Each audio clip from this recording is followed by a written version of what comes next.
his CV and so on our website, and you have the link for that. So, and everything's already is already there. So welcome to Temple University Rome, and to and this is our, here we boast, our first online virtual 3D interactive exhibition on a platform called Kunstmatrix. Together with my colleagues, Emily Kravit and Barbara Kahn, whom I thank very, very, very warmly, we identified the potential that this would offer us to continue with our gallery programming under these rather complicated new circumstances. I also wish to thank our supportive and creative deans, Faye Trachtenberg and Emilia Zanchina, for immediately embracing the very newness of this unknown format. The Night of Total Calm of Gilberto Lopez represents the conclusion of the artist's year-long study at Temple University Rome. He's an MFA candidate in printmaking, and an exhibition in our Gallery of Art is a usual format for our first and second year MFA students. This year, Gilberto worked with our Rome-based colleague, Devin Kovac, and with Tyler School of Art and Architecture faculty Hester Stinnett. Both colleagues receive a loud round of applause for the hard work and the realization of this show. But above all, I compliment Gilberto. Yes, our applause, in fact. But above all, I compliment Gilberto for creatively and energetically adapting his vocabulary to this virtual format. Until January, we were measuring the gallery and figuring out where things would go on the walls and so on. So everything changed, but really in a very beautiful way. Nobody is more deserving of launching the first online exhibition of Temple Rome. Gilberto graduated from the University of Guanajuato, Mexico, where he taught since 2009, before embarking on his graduate degree in printmaking at the Tyler School of Art and Architecture of Temple University in Philadelphia, and spending a year at the Rome campus. And we were very lucky that he was here. He's been a wonderful asset to my class and to the whole community of students. He's had numerous solo and group exhibitions, including at the Cultural Institute of Aguascalientes in Mexico, at the Institute of Art and Culture in Guanajuato, Mexico, at the Galeria Jesus Gallardo in León, Mexico. And he has received numerous and prestigious grants and awards, including the FONCA Young Creators Award in Visual Arts Printmaking in 2014-2015. Trained as a printmaker, Gilberto has adapted his images to a new video format. Somebody emailed me earlier and said, were there going to be light boxes in the gallery? I don't believe there were going to be light boxes in the gallery, so he really did adapt to a new format. Utilizing the shadows and patterns created by light and cut out screen prints to form an exquisitely beautiful, meditative narrative sequence. I think it's time now to introduce Gilberto, who just began to speak a little bit earlier, so now he's on, to visit the exhibition, and I wish you all a very happy evening. We'll see you in a bit. Thank you. Okay, Thank you. You're on. Thank you, Shara. Thank you. I want to thank everybody just for showing up. As I mentioned before, this is a challenge to question our own practice and how we share and how we make art during these days under these really difficult conditions and situations. So I'm going to show you a record about the exhibition. I hope you have your headphones or just keep quiet to listen to the subtle sound of the exhibition.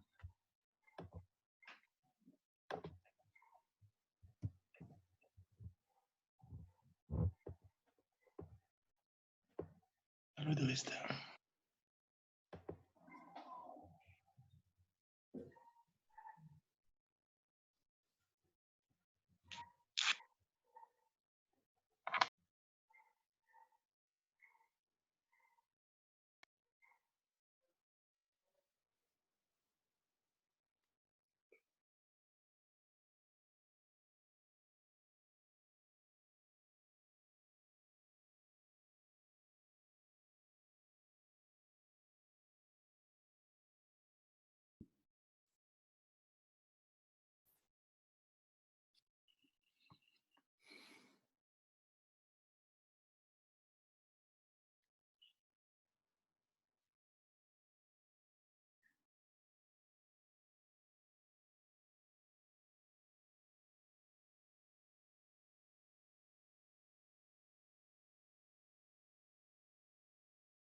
Sì, sono 2 video.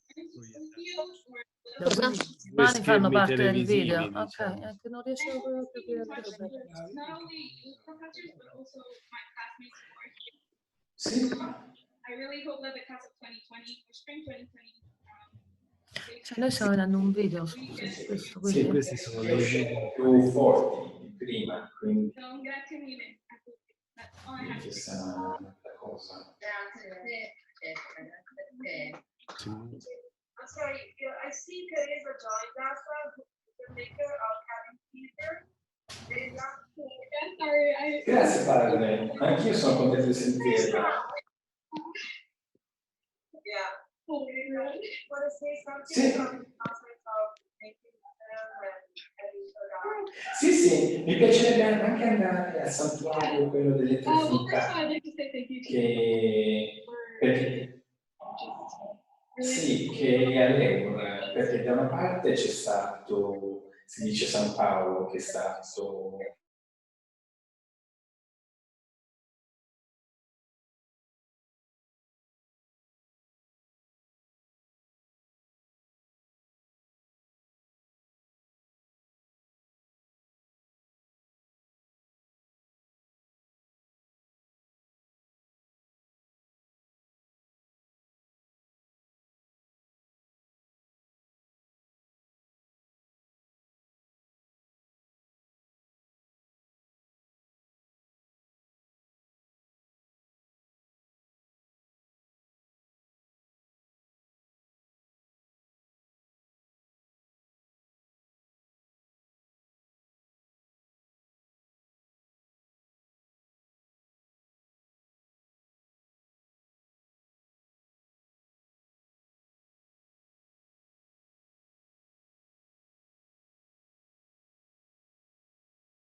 over from the other side of the pond, do come here and let's cover the rest of the semester, you know, but on a no course, simple.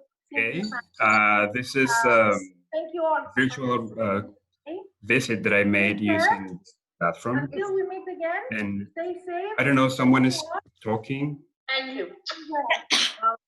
Ciao. There you go. Okay. So this is an installation that I made following the first idea that I had in mind at the beginning of the semester, because I was thinking about creating an installation when people can interact with the words, with the prints as objects. So the idea of the print as a fine, precious, fine art just to be framed and hung in the wall is just like, for me, it's not enough for the power of the image as an object with the physicality. So I started to explore under these new circumstances, how can I keep going with this basic idea that I had at the beginning. And I started to work and interact myself, creating these shadows, this theatrical device inside my room, and exploring my relationship with those images that I already know, because I have been working on that for so many months now, for almost a year. And then after that, the process of editing all these elements to make those ideas suitable for this new platform. And the idea of recreating the same interactivity that I was looking for in the physical space at the Temple Rome Gallery. In this case, I proposed it using these 2 rooms in the virtual gallery. So most of the images, I could say all of them, are created based on my experience here in Rome, wandering around the city, museums, galleries, churches, piazzas, and how can I explore the same ancient city with my own view. And my strategy to get those images is stolen those images from my walkings around the city. And after that, there is another process back in the studio, just creating a different version of that image, and then the process of the printmaking itself. In this case, I was using screen print as a technique for this reproduction. And then the process of working with the prints, hand cutting all of them to create another situation, another version of the same image. So it's not just the square paper, it's just an image that you can see through and interact with the background and so many layers of information and interactions. And the video itself, it's another way to present this interaction and to propose another kind of interaction when someone has one of these prints, or maybe just exploring these elements just as devices to create a different perspectives and these different experiences.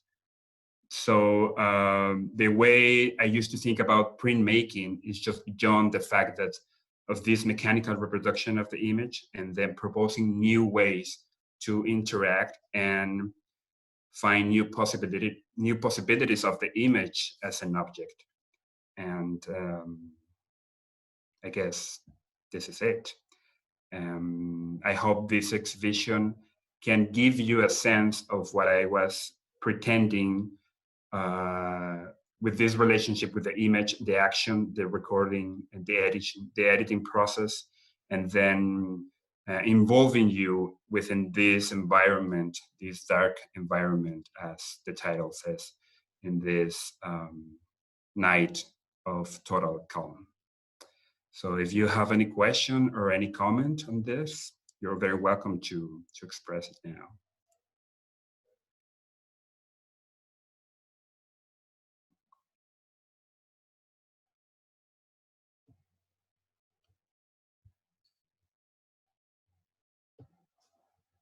I have a question. Can you hear me? Yeah, sure. So when you said you cut out these pieces by hand with an X-Acto knife, each one perfectly like that, or was it done through some laser printer, a laser? No. Actually, it's not perfectly done in the idea of just following the same, but it's just the image that just became a template for the same action all over again. Most of the images were printed in an edition of around 10 to 15.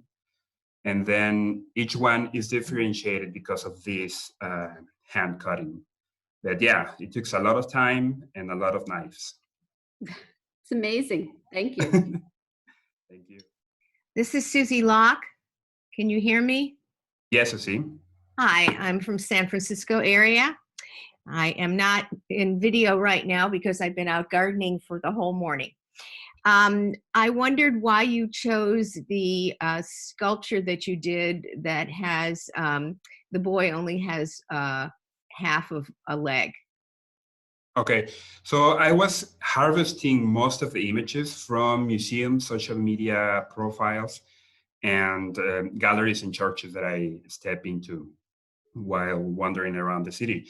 And that specific sculpture, which is in South Italy, it was taken from an account on Instagram. So my relationship with that specific work it wasn't physical because I'd never been in Southern Italy.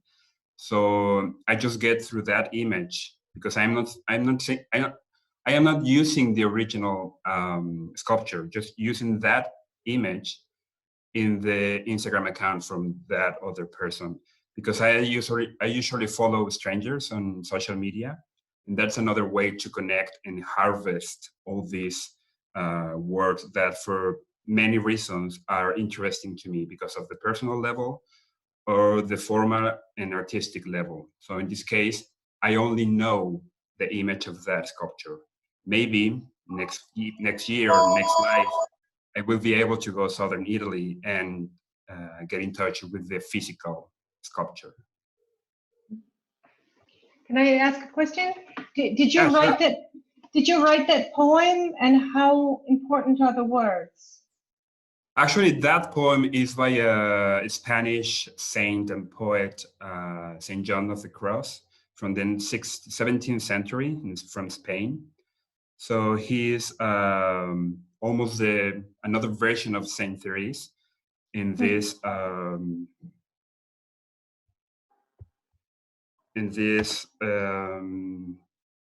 kind of a spiritual writing from the 17th century, especially the Baroque era.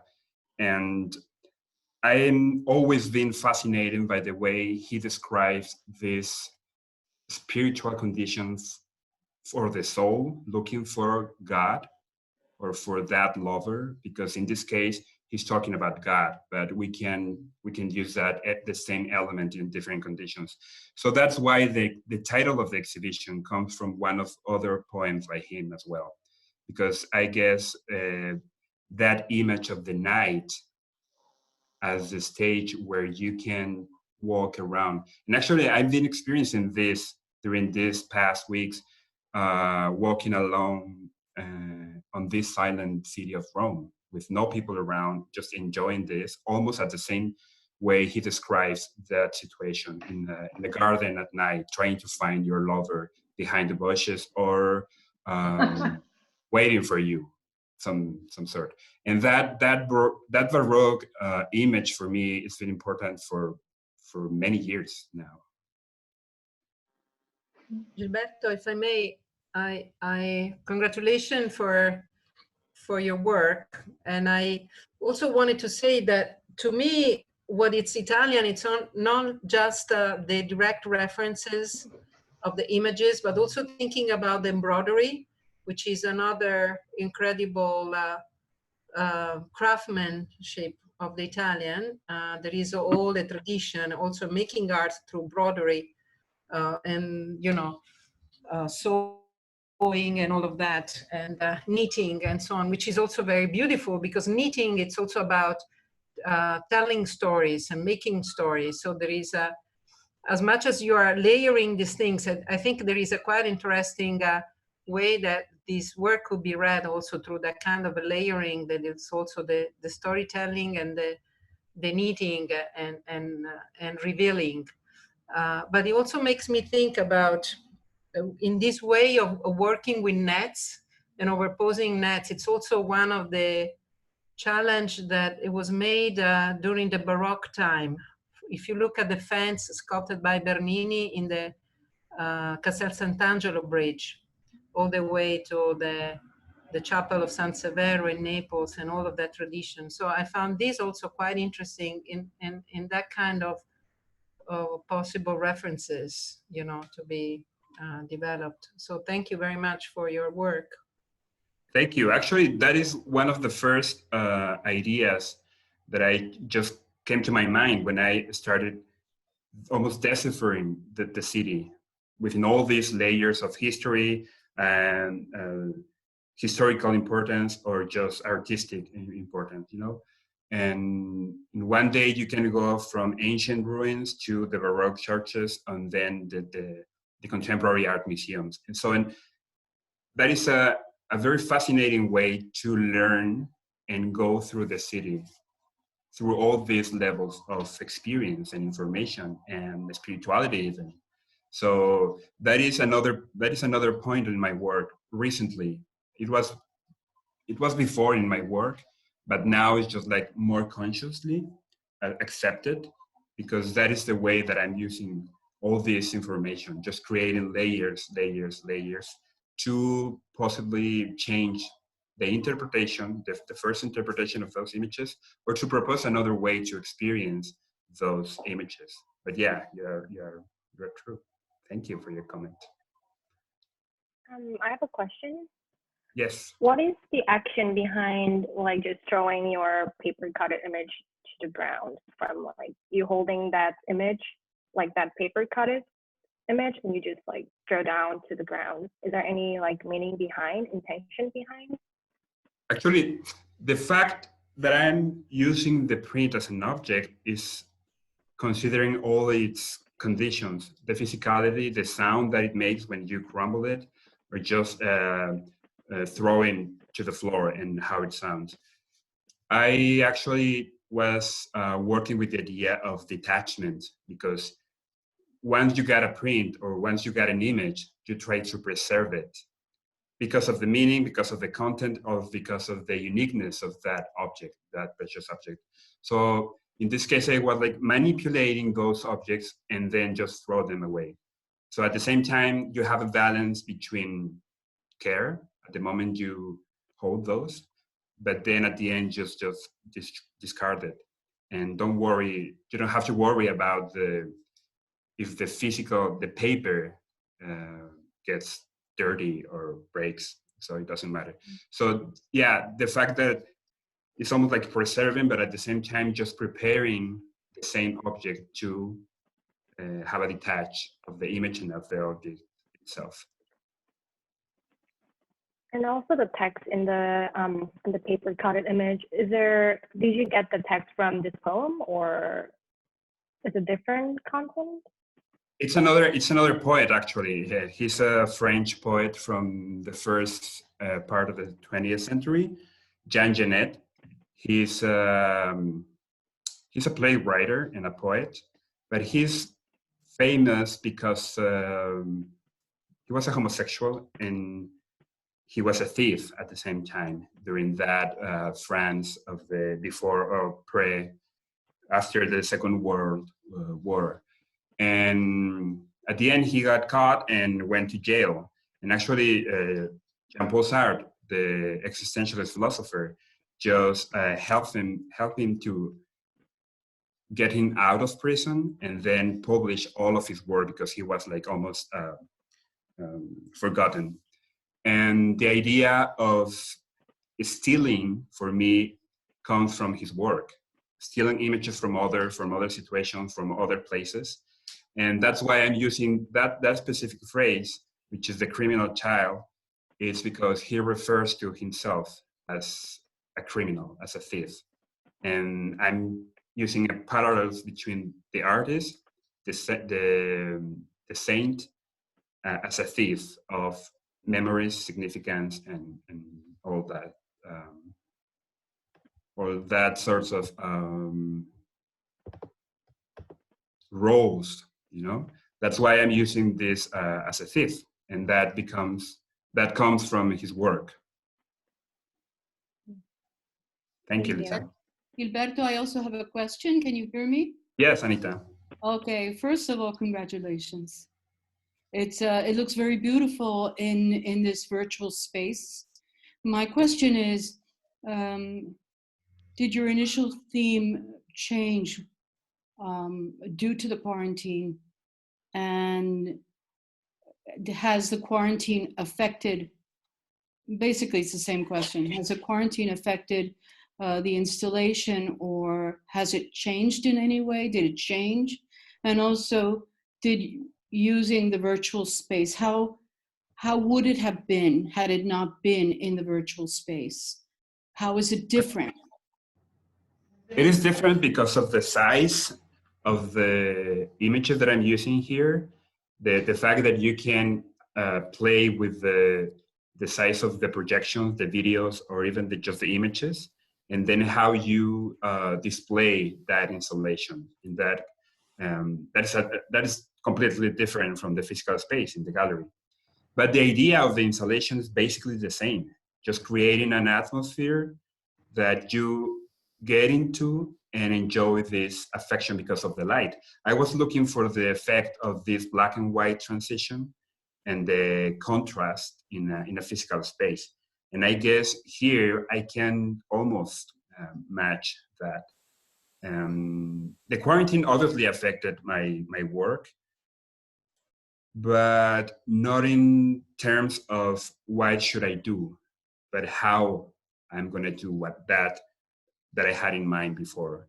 So there is a lot of work that gets out of this exhibition because it was too much, but I had a lot of videos and pictures that I took using the same conditions. Just LED light, black and white, silhouettes, and videos, short clips to edit later and making into a different product. But you're right, the quarantine obviously affects you in many different ways. Psychologically, because you don't have access to your studio, then you have to think different how to make the same work with different tools and different elements. Well, so, I just think it's sort of symbolic.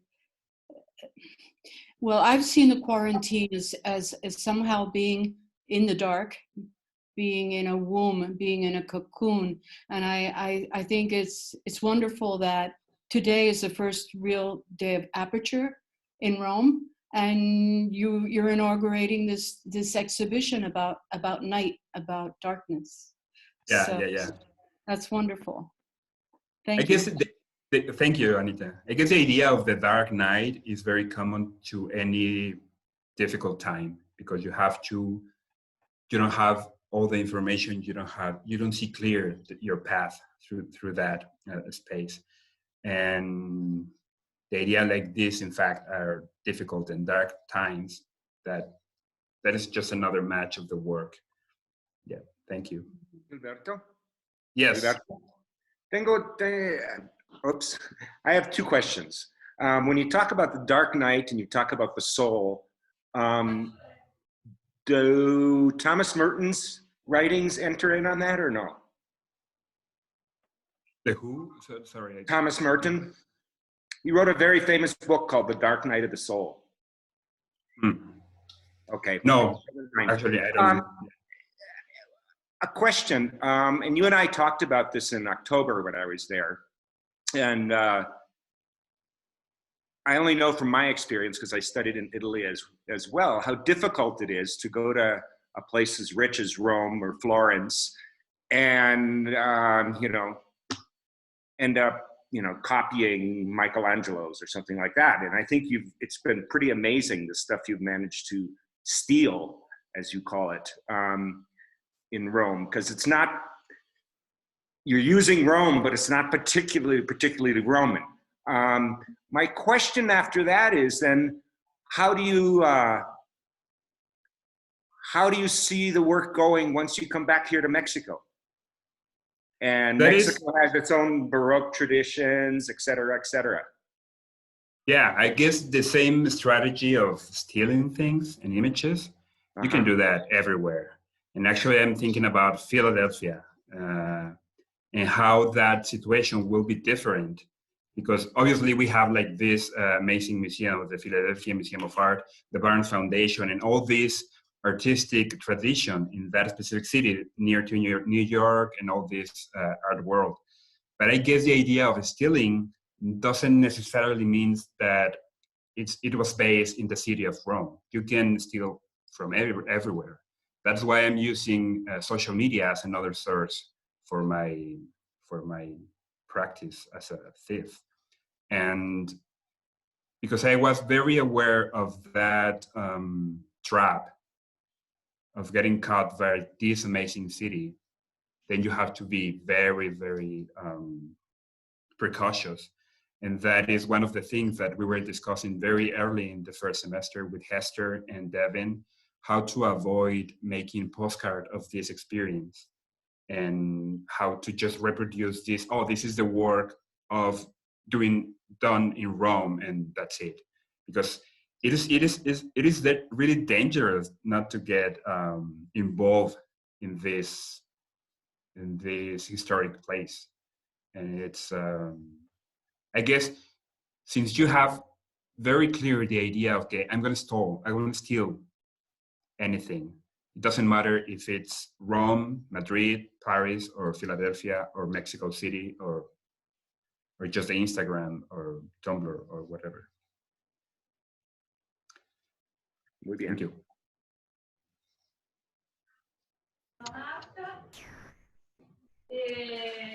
Gilberto, congratulations. It's Roberto. Hello, Roberto. It's wonderful. I'm totally taken by surprise by your scale, how you've changed the sizes of things and how the prints have been enlarged so much. Is that the way you would actually, given the technical possibility, are you interested in going into that kind of scale, or Yes. it just happened because of the virtual gallery? Both. I mean, the first idea about the installation, I was thinking about this installation in the dark room to create shadows with the interaction of the visitors. So I was thinking about that size of the images, not specifically of these images, but the shadows projected by the visitors itself, because I was thinking of create this environment with different spotlights to generate that the casting of those shadows. In this case, because of the possibilities of the platform, I can just imagine this almost like a rehearsal for a bigger space or for another time to make this exhibition into a physical space. And that is one of the things that I have to explore next year. How move on from the basic size of paper and start thinking in a bigger way. In the material comes at the time, you know, when you have the final spaces and all these measures, then you have to think, okay, how can I do this in a bigger scale? And that is absolutely into my way for next year.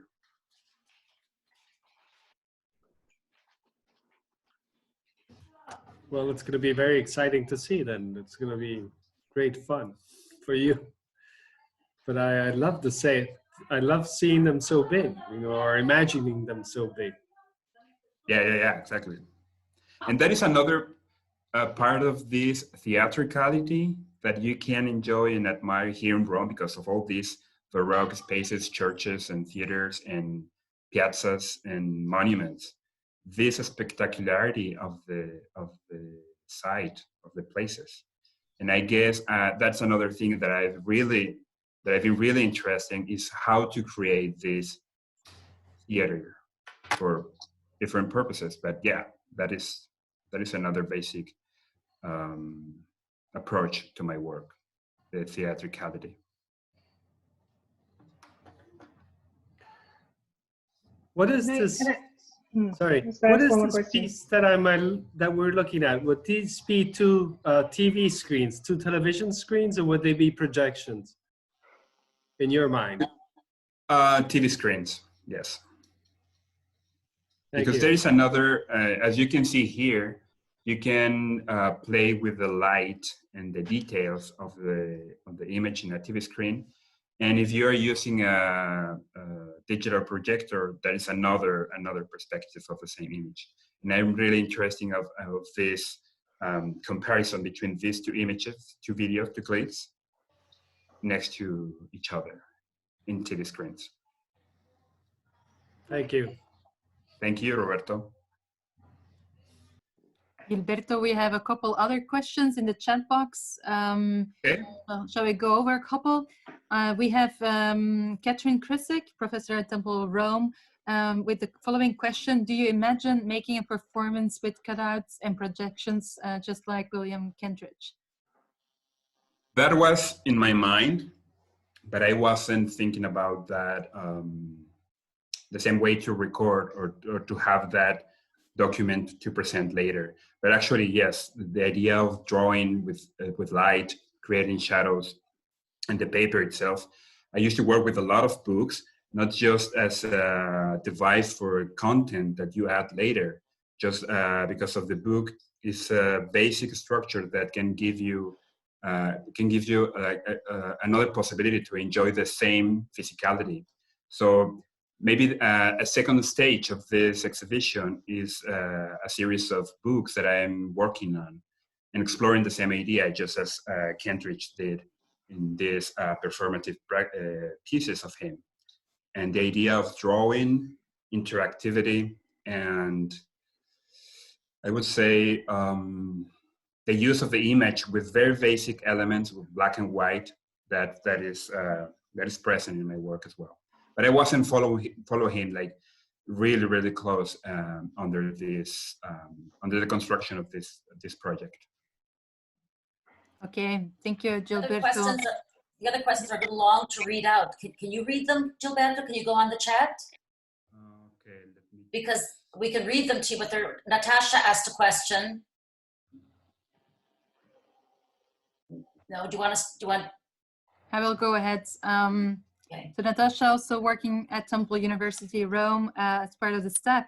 I don't know if it was planned, Gilberto, or not, but I see a great deal of Mexican influence from our traditional papel picado, excuse me, which is the art of paper cutting, through which we tell stories mostly on Dia de los Muertos, but also during my many other festivities and parties. This idea of the prints having movement and layers is very impressive. I love the show. Congratulations. But maybe you can follow up on her question.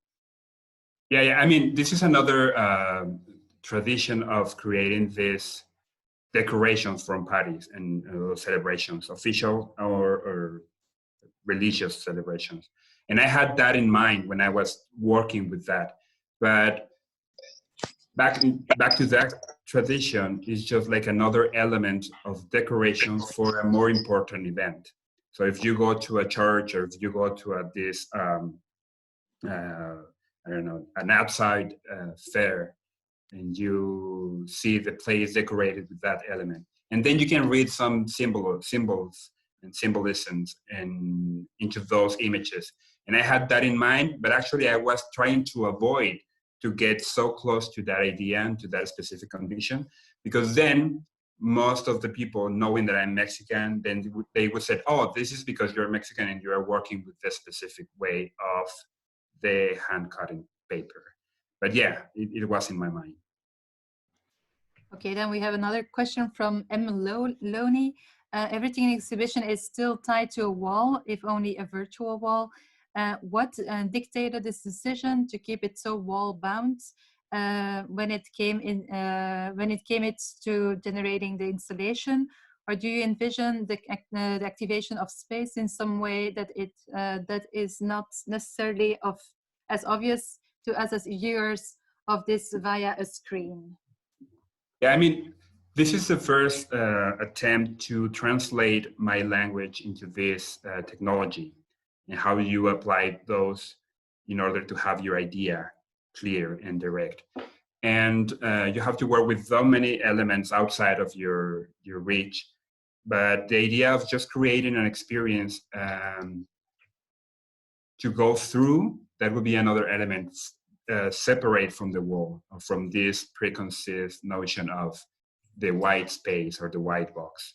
But yeah, that could be another version of this exhibition with the physicality, working with the same idea of screens and layering in a physical space. Okay, thank you. Also another question from Catherine Krisick, Temple Rome professor. So what do you consider the complete, the video, the fragment, or the prints? The video, in this case, the video, because the prints were just props to generate this experience. At the end, those prints will go to another kind of product, books, for instance, or just another element in different structures. But in this case, the video is the final or the main work.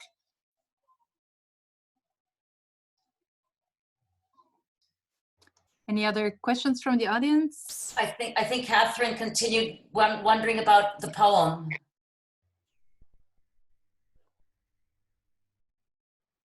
No, I was just wondering about your use of the element of time, which is something that poetry shares with video, and the turning and the revolving. If you had any other, I don't know, continuing thoughts about that. Time. Yes, I guess when you talk about action, obviously you have to think in this time terms, because then there's a beginning and there's an end. Even though you don't have any specific narrative, you're always involved in this, the duration of the action, and how this is another element for when you present the work. So it is important, but I guess I have to think more if that is an important and an essential element of this practice. Do we have any other questions for Gilberto from the audience? Gilberto, is there anything you would like to maybe share with your audience? Oh, Frank, you have another question? Yes.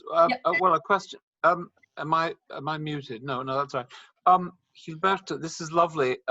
You and I know, but perhaps other people don't know, that the source of the grill, the cancello, what look like prison bars, is a certain painting in the Vatican by Raphael, which we studied. Yes. And if I recall correctly, we looked at it before the quarantine. I mean, to most people it means imprisonment. The story is that of the imprisonment of St. Peter, but Raphael actually uses it for liberation and light, not for quarantine and closure. But I'm curious now that we're all said and done and grading is over, at least for me, whether you were thinking of this originally as an emblem of captivity, of imprisonment, or it's just a membrane. Now we see it at lower left on the screen right now, this crisscross of bars, which for most people means imprisonment. Mm-hmm. Yeah. The idea of the screen or the fence, it's been present in my work for many years now. So the idea of you have to go through something else to get visible or to hide behind those grills or fences or windows or curtains or whatever. And when I found out about this fresco by Raphael in the Vatican Museum, I was surprised because of the minimal way and the minimal element in the composition, but also it is really, really strong. And that is one of the traps that I was avoiding, how to talk about Raphael's work without being evident or without being like obvious in the quote or the citation. And that's why I decided to use that specific grill. And that is what, it wasn't the only one. And it wasn't just because I was in touch of that, because I was researching a lot of his work before we went to see that fresco. And the idea of the liberation is another image of my work, but in a different way. It's almost like when you are into this dark night, also you are free because nobody's watching, and maybe you have more freedom to do or to go around or to, as we say, like when you are under the sunlight, then you are more aware of your surroundings. When you are in the dark, it's just like, okay, you are more free. And the presence of Saint John of the Cross, the Spanish poet, and the French poet Jean Genet is another version. It's like those are like counterparts of myself, going through the same issues and trying to liberate themselves. Saint John in this spiritual, magical even way, and Jean Genet like in a real legal way, getting out of prison. And the fact that Raphael is using this grill as an element for his composition, for me was just blow my mind when I saw that. That's why I decided to incorporate it into my project. I'm glad. Catherine, by the way, just a PS, you're not, we're all thieves when it comes to art. I think that, Francis Bacon was another, for his Screaming Pope. But like you, he had never seen the painting by Velázquez of the Pope, the famous one in Rome, when he made he'd seen illustrations of it. He cut it out of a magazine. He hadn't actually gone to Rome to see it. So if I may make that comparison, this is a lot of fun. Thank you. Thank you, Frank. And in fact, Gilberto, Catherine comments that she sees it as a net, which kind of goes hand in hand with the comment you're making about, about struggling and the inability to sort of catching it in your fingers, and it doesn't fall easily. So it does, in fact, give the impression of, or the sense of entrapment or confinement or some such. Yeah, exactly. Because if you see this, the piece that is to my right, to my left, to my right in my screen, it's almost like a net, but it's another version of the same grill or the same element, the physical element. So in this case, it's just this metallic fences for windows in stores to protect the glass. But also you can see through the store, the window, the house, or whatever. But in the physicality of the print, after it was hand cut, that is what happens. Entangle itself, and then when you try to separate, there is almost like a fight trying to separate two different realities or two different objects. But yeah, there's the same idea of prevent to getting through, just to see, or maybe there is another relationship with this physicality encountering. Okay, Gilberto, thank you Gilberto? very, very much. I wonder if there's any other people in the group that would like to comment or ask questions. Yeah, I have a question, Gilberto. Yes. Randy, Tal vez poquito extraño, pero ¿qué pasó con San Gil? Can you say that in English? Oh, I'm sorry. Oops.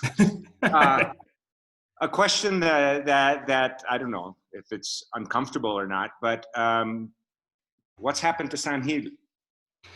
Well, actually, San Gil was my way to present and consider myself as an artist.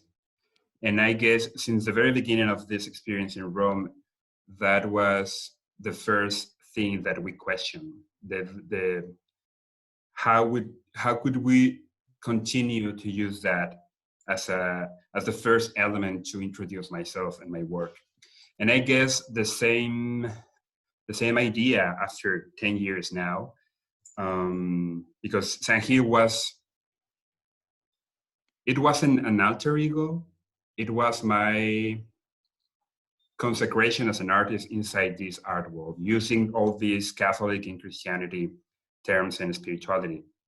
So I use that term to sustain most of my work.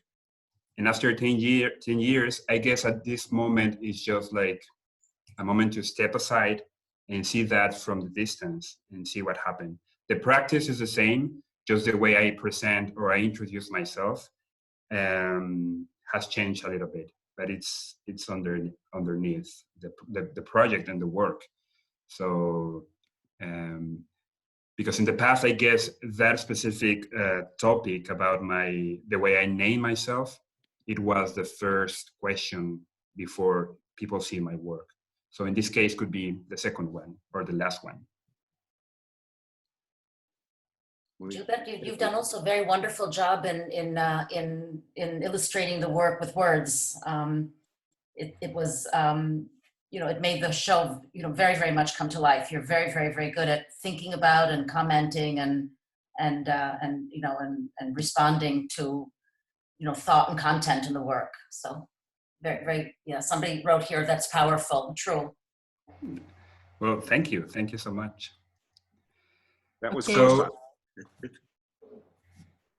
Gilberto, any last, last words that you would like to say to the audience, and maybe after Gilberto, also Shara? Yeah, I just want to say thank you to all Temple Rome professors, faculty, and staff. Devin, you've been like el maestro during this time. Thank you, Hester, because of your presence last semester was really, really a guide to start this project and questioning a lot of things. And that is, I guess, the most important when you are thinking about these new projects and how those questions just gives you more power to go on. And Roberto and Susan and all their comments, advice, and just, I guess, just having the time to talk most of the time out of this rigid academic environment. Just almost like, okay, we are colleagues talking about art, and that was one of the most precious moments that I will preserve. And I guess under these very unique circumstances, it's been a very, very productive and important year in my production as a person, as an artist, and as a survivor, I guess. Well put. Gilberto, you're going to go back now and take a look at the comments that people made in the chat. I think everybody is very, very impressed. There are comments that people would like you to keep in touch with a mailing list or blog to know what you're doing when you go back to Philadelphia and continue to develop your work far from us, but still within the Temple community. So I speak for all of them, all of these comments. Yes, absolutely. Devin, I just want to. Sorry. Yeah. I just want to ask Hester, Susan, Devin, or Roberto if you want to say something just to close this presentation, or if you have anything to add. Hi, everyone. It's Hester. Well, first off, it was a real treat and honor to be at Temple Rome this fall and to work with Gilberto. It was about this time last year that Gilberto and I were talking about going to Rome. And I had a feeling it would be a really powerful influence and important experience for your work. And watching you develop over the whole year, it just brought, it was just the right experience at the right time for you as an artist. And I'm just really glad that Temple Rome was there and able to facilitate all of this. But it's been an incredible year just watching you really so diligently keep pushing yourself to now have this great manifestation of your ideas. So we'll be looking forward to it. But I just remember looking at your work when you applied and then thinking, wow, Rome would be the perfect match for you. And the fact that you had never been able to be in Rome, that, you know, this year was really a tremendous experience for you. And I'm just pleased to have been a part of it. It's been amazing. Thank you, Hester. Yeah, likewise, Gilberto. It's been a real pleasure being with you, seeing you, seeing the work grow, and the exhibition really surprises me because you brought it to a very high level.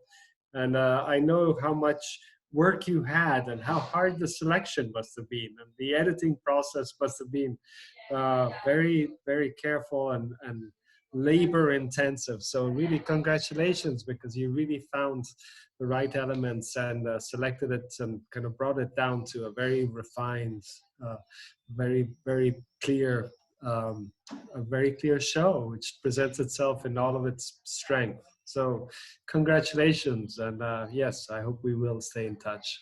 Yeah, for sure. Thank you, Roberto.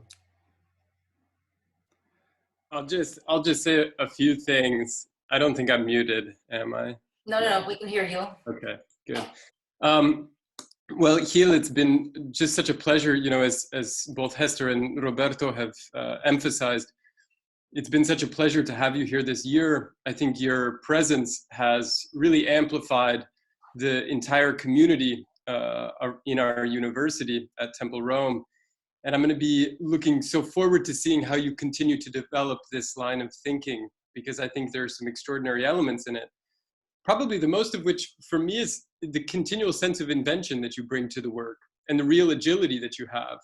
And I think as a contemporary artist, that's a particularly useful quality and a particularly strategic quality in your work, that you respond to circumstances and shift your thinking according to those circumstances. And I think this exhibition is a tribute to that, because it has been conceived under some very difficult circumstances, and instead of shying away from them, confronts them and finds a way to access the transformative power of those circumstances. So bravo, you have my highest admiration. Really, it's been a fantastic pleasure working with you.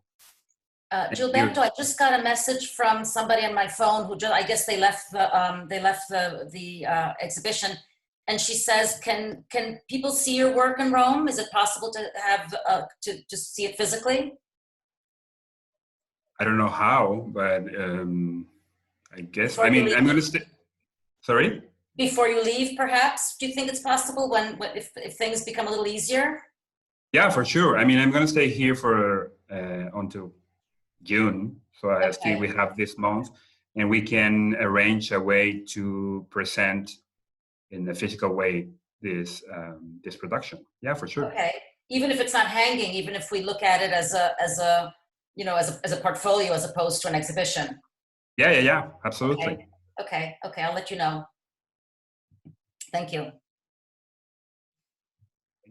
And great work, Shara. This is a pretty monumental production that you've put together tonight. This has been wonderful. It's been a collaborative effort. You and of course the artist and colleagues and everybody together. I'm very happy. I'm very proud. I think it's marvelous, wonderful, beautiful show, and a very nice turnout. Thank you so much, everybody, for coming. It's been wonderful. Great effort. Wonderful show. Yeah. Thank you. Thank you. Let's do more. The irony of all of this, is that had we been physically in the gallery, perhaps these conversations would not have been so easy. This virtual platform allows us to sit and look and think and talk, and it's been, you know, a very different way, I think. What do you say, Gilberto? A very different way of thinking about your work.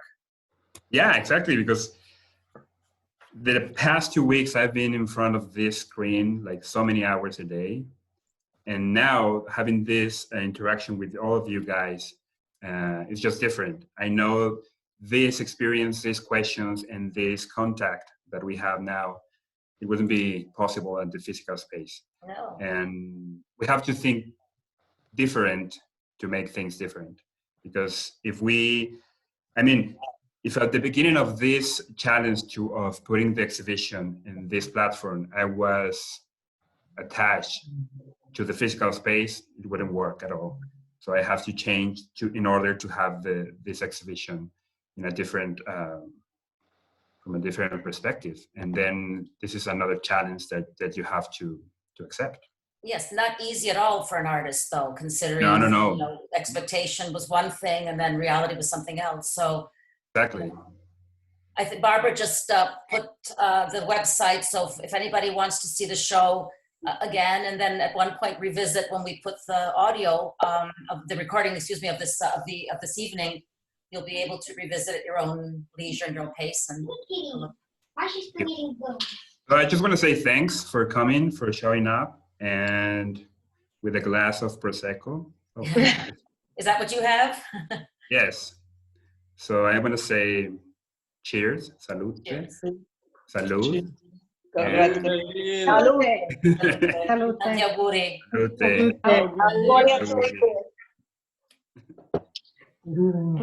So let me just say now, as we conclude, that on May 11th, we are going to open with our undergraduate student final show.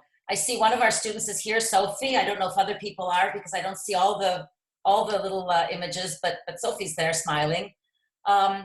You'll all receive the same type of invitation with the Zoom meeting. And I hope, so May 11th, same time, 7:00 p.m. And it should be very, very nice to see what our students did, half in Rome and then half back at home. And in fact, that's the title of the exhibition, From Rome to Home. And since Anita's here, I can say publicly that I stole the title from Anita's last project for her students in her painting on paper class. And so a true collaborative exhibition, the one coming up. This is Shada's father. I would like to say it was a lovely experience and that I'm proud of my daughter. Jack, where are you? Congratulations. Where am I? I'm home in Philadelphia. Hello. Thank you very much. And it was also very nice seeing all of you. What a lovely, lovely, lovely audience. So my dad is a long-standing Temple University professor, emeritus, art history, Renaissance art history, who has spent the past 20 years, since he retired, publishing more books and articles than I will ever be able to read in my own lifetime. There you go. Hi, Dad. Thank you for coming. Thank you. And our best regards from Paula Andrea. Hi. Hi. Ciao. Ciao. Ciao. I'm going to stay here. I'm going to stay here in this session. Keep up the good work. Thank you. Thank you. Thank you. I'm going to stay here to answer all these questions through the group chat. And if you have any other question, I want to be here drinking Prosecco and with you. Okay. Bravo, Gil. Bravo.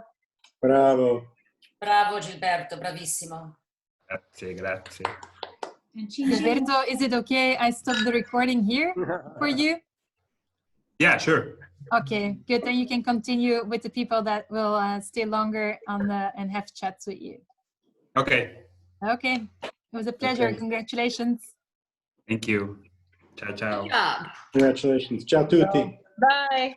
Bye.